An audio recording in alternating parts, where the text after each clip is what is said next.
Good morning, Drawing One class. I hope everyone had a wonderful weekend, month, whatever day we're on. But I hope it's been treating you well, and I hope everyone is healthy and ready to jump into our next project for Drawing One. This time we are actually going to be drawing instead of taking photography. So this slide is going to be fairly quick, but I want you to have an idea of what I want you to create this time around. So welcome back. Our project is called It Feels Surreal. It is based on all the events going on around us right now, and you will have a drawing prompt asking you a question that you will answer then in a drawing in the surrealistic drawing manner. Now, it's been a while since we've talked about surrealism. So, just to recap on that, surrealism is an art movement that is based upon dreams or the unconsciousness and what we think about while we're sleeping or not really trying hard to think about it at all. Can be very nightmarish, or it can be upbeat and colorful. As I will show you in the slideshow, there will be a couple of examples from Frida Kahlo as well as from Dali. So let's go ahead and jump into it. The project this time around is called It Feels Surreal because everything, at least to me, feels very dreamlike in what's going on. It depends on the day. It can feel like a good dream or it can feel like one that's going awry. So let's go ahead and pop up this presentation. I'll try not to take a lot of your time. My face is going to disappear here for a little bit. But for drawing one, we're going to focus on symbolism today. Symbolism means it is usually a solid, recognizable thing, a material thing, an animal, a plant, an object, whatever it may be that stands for an idea, a feeling, or an emotion. If you look at the image, that is a painting by Frida Kahlo. And as you see, she has drawn herself as a deer punctured with various arrows. This is symbolism and can mean much to the eye. Now, symbolism can also mean I'm using these flowers, happy flowers, to stand in for a happy dream or for sunshine or feeling energetic. We can also have something such as this wonderful little sugar skull here that symbolizes not only death, but in my culture, it symbolizes a celebration of the afterlife and a celebration of all colorful things you have lived through life and going into the afterlife. So there's symbolism there, especially with all the bright coloring being used in that sugar skull guy. So just something to keep in mind. I'm going to pop back into my presentation here. The next slide is an example of Salvador Dali's artwork, where he heavily uses symbolism in his melting clock work called The Perseverance of Time. Notice how the clocks are melting. What does that mean? How does it make you feel? What are the emotions or the ideas behind this painting? The one on the right-hand side is another Salvador Dali painting of a ship and butterflies sailing into their dreams. This one's a little more upbeat, but what do the butterflies stand for? What does the ship stand for? Does it have to be something that tells you right away, or is it something you want to dig for? Keep that in mind. Also notice that Salvador Dali is a surrealist artist, so he is using that realm of playing with objects.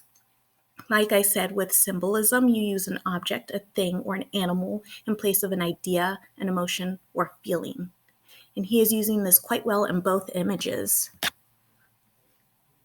Our next slide here is going to highlight the question we will be answering with our drawing. How have the closures and social distancing affected you? This is a very personal question, and everyone's answer will be different, especially with how open this project is and how you can answer it. Here is my example. I used inspirations and image references. My object was a heart and also a cactus. My family lives very far away from me right now, and I have come to struggle with having to miss them quite a bit during this time. They live in an entirely different state. It is difficult to go through this time not knowing every day what's going on, how they're doing, but we try to keep up by FaceTiming.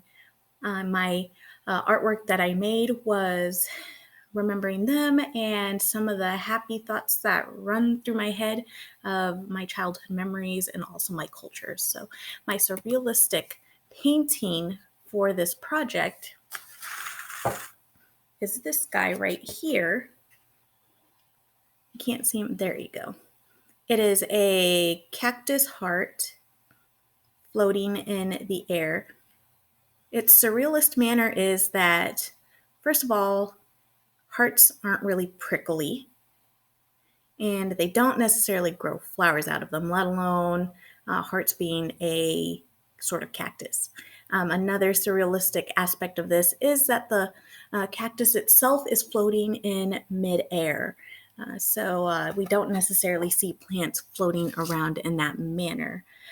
But as I said, that was my piece that I made, remembering my family and how the social distancing and closures are affecting me in a personal manner. It's been really hard to kind of navigate through that. So, focusing on that, if you are having trouble coming up with an idea, sketch ideas down, like on the left hand side here. That's my initial sketch. And as you can see, it's changed quite a bit from the final product. Here are some examples of drawings. We have a fish in a balloon floating in air and the land is far away. And the fish appears to be crying. The octopus taking over the room, kind of chaotic and playful in the center. And then there's an octopus, or I'm sorry, a squid as a hot air balloon. And what does that mean? What do those animals represent to you? What feeling does this give off? What idea does it give off? Again, we are focusing on symbolism through our drawing by using surrealism this time around. This final slide just explains what I will be posting so you can see and hear what my expectations are. It feels surreal drawing. Students will respond to the prompt, how have the closures and social distancing affected you? With a surreal drawing using at least 2 things to symbolize their idea, feeling, emotions. Students may use any medium available to them to create the drawing, meaning you can use pencils, pen, marker, paints, the computer if you have that capability. Your materials are very simple. Use what you have available to you. I encourage it. Even if it's not traditional, you can use cardboard, you can use paper, you can use plastic, an Etch-a-Sketch, a dry erase board, whatever you have at home, use it to your advantage. Again, a medium means pencil, pen, paint, any of that stuff. But this project will be due on Friday, May 1st in the Google Classroom, and I will post what I expect for you to include in that. However, that is all I have for you today. I hope that everyone is safe, everyone is sane, and everyone is staying healthy.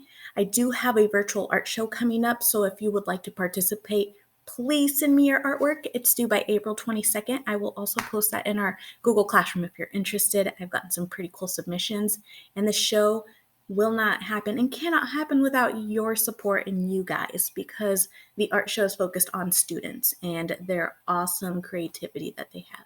So if you're interested, please email me those images by Wednesday, April the 22nd, and I will get those up and running next week. Thank you very much, guys. Have a great day. Take care and stay healthy.